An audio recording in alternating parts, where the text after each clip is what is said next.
Selamat datang di Rendra Story Horror, tempat di mana kisah-kisah misteri dan ketakutan berkumpul dalam bayangan gelap.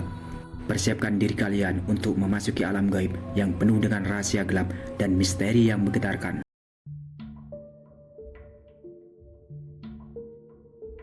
Gelundung Pringis, Jaluk Gendong. Kejadian ini dialami oleh tetangga saya, sebut saja keluarga Kang Bejo dan Yudarmi. Sepasang suami istri yang punya tanah garapan di area Tegal Salahan. Saat itu, penghujung musim kemarau mendekati musim penghujan.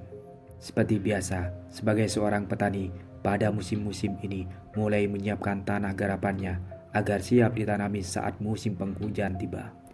Begitu juga dengan Kang Bejo, mulai sibuk mencangkul dan membersihkan ladangnya yang berada di area Tegal Salahan. Kang Bejo ini termasuk seorang petani yang rajin. Pagi-pagi buta sudah berangkat ke ladang. Siang hari pulang untuk makan dan istirahat sebentar. Lalu kembali ke ladang sampai senja baru pulang. Kadang Yudarmi juga membantu. Seperti siang itu, matahari baru saja sedikit bergeser ke arah barat. Tapi Kang Bejo sudah siap dengan cangkul dan sabitnya. Juga caping anyaman bambu yang bertengger di atas kepalanya. Siap melindunginya dari sengatan matahari yang terik. Tak lupa ceret berisi air putih untuk persediaan minum jika haus di ladang. Juga bungkusan plastik kumal berisi tembakau rokok tingwe tak lupa diselipkan di kantong celana komporanya. Dengan langkah yang gagah, Kang Bejo pun berangkat bersama beberapa tetangga yang lain menuju ke ladang masing-masing. Sesekali mereka bersenda gurau dan mengobrol di sepanjang perjalanan. Yudarmi sendiri tidak ikut ke ladang. Perempuan hitam manis itu sibuk mengurus gaplek yang dijemur di halaman rumahnya yang luas. Memang panas dan terik, tapi di arah selatan sana mulai tampak mendung hitam yang menyelimuti puncak Bukit Seribu. Sepertinya musim penghujan memang akan segera tiba. Yudarmi memilih-milih gaplek yang sudah kering untuk dikumpulkan dan dimasukkan ke dalam karung. Sudah lumayan banyak yang kering, siap untuk dijual besok ke pasar. Yudarmi tersenyum, membayangkan uang yang akan dia dapat dari hasil penjualan gaplek. Namun senyumannya hilang seketika saat melihat awan hitam dari selatan bergulung-gulung bergerak mendekat.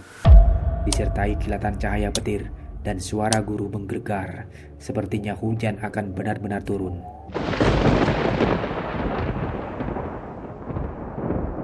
Yudarmi berteriak memanggil Danang, anaknya, untuk membantu membereskan gaplek yang dijemur agar tidak kehujanan. Dan benar saja, belum selesai emak dan anak itu dengan pekerjaannya, hujan pun turun. Awalnya gerimis rintik-rintik, lalu berubah menjadi hujan lebat, disertai kilatan petir, menyambar-nyambar dan angin yang bertiup kencang, hujan badai. Yudarmi resah, bukan karena gapleknya yang sebagian tak diselamatkan dan kembali basah tersiram hujan, tapi mencemaskan sang suami yang tak kunjung pulang. Berbahaya berada di ladang di tengah hujan dan badai begini. Meski di ladang ada gubuk yang memang sengaja dibuat untuk istirahat saat lelah bekerja di ladang, tapi di tengah hujan badai petir dan angin kencang begini, gubuk itu tak bisa jadi tempat berlindung. 5 menit, 10 menit, sampai 15 menit menunggu. Sang suami tak kunjung pulang juga. Yudarmi semakin resah. Akhirnya, perempuan itu memutuskan untuk menyusul sang suami. Dengan membawa 2 buah payung, perempuan itu berjalan menerobos derasnya hujan. Rasa khawatir akan keselamatan sang suami mengalahkan rasa takutnya melintasi tempat angker Tegal Salahan di tengah derasnya hujan. 25 menit, 20 menit. 20 menit sebelumnya di tengah ladang, Kang Bejo menghentikan sejenak kesibukannya. Siang yang terik berubah menjadi redup.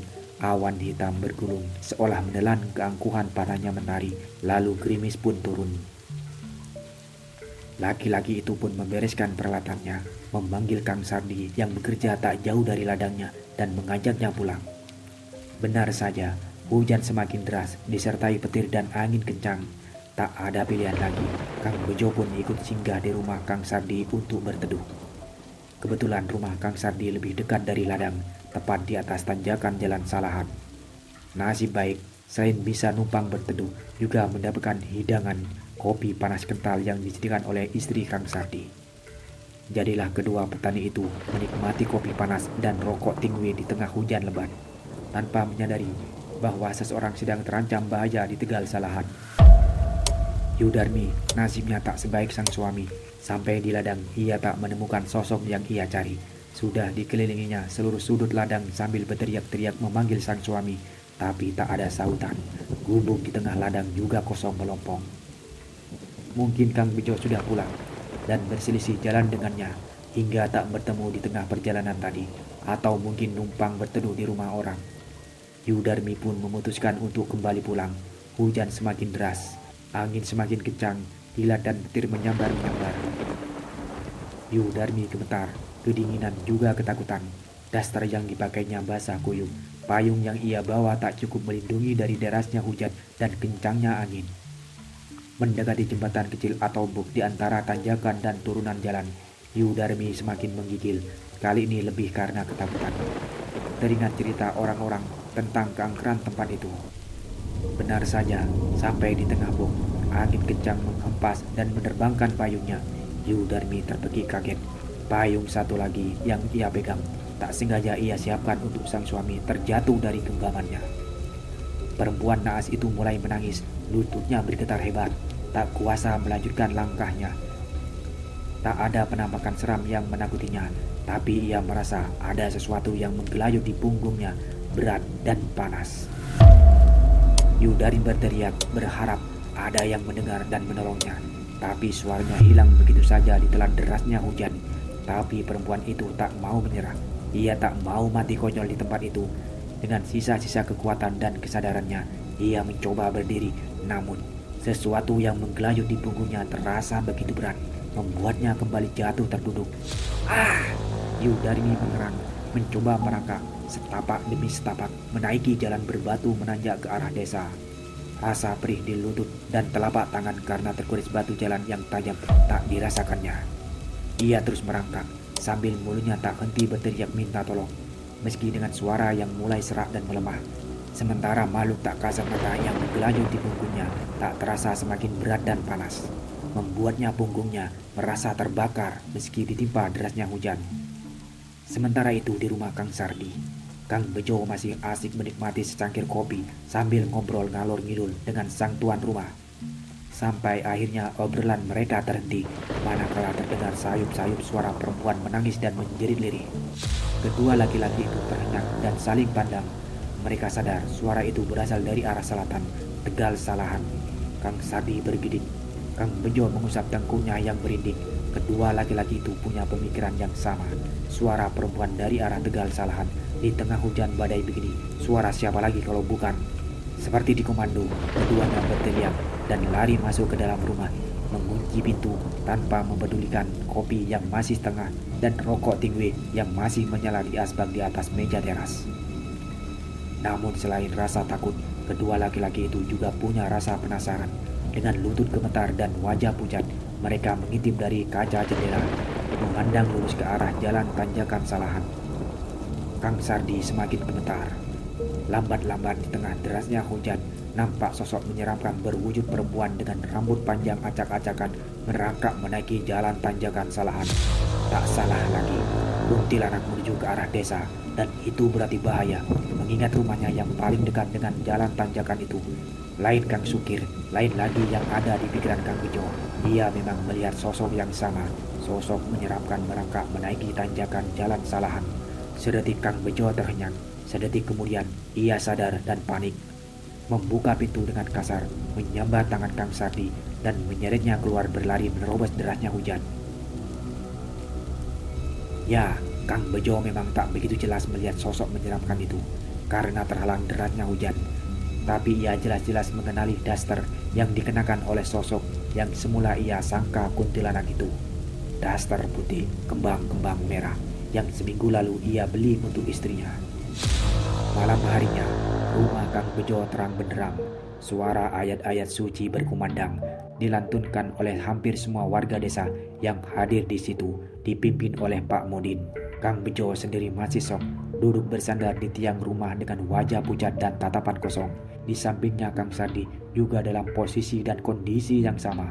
Namun semua bersyukur Yu Darmi masih bisa terselamatkan berkat daster putih kembang-kembang merah, berkat usaha mati-matian dua lelaki penakut yang menggotongnya pulang, dan berkat doa-doa Pak Modin dan semua warga desa. Kini perempuan hitam manis istri Kang Bejo itu telah lelap tertidur berselimut kain tebal. Selesai pembacaan doa, mereka semua yang hadir tidak langsung pulang. Masih ada satu hal yang ditunggu-tunggu, bukan hakannya kopi atau singkong goreng yang memang sudah disediakan, tapi cerita dan penjelasan dari Pak Modin tentang apa yang sebenarnya yang menimpa Yu Darmi sore tadi. Pak Modin pun tanggap dengan semua rasa penasaran itu, dan tanpa diminta dari mulutnya pun meluncurlah kata-kata yang ditunggu-tunggu oleh segenap orang yang hadir di situ.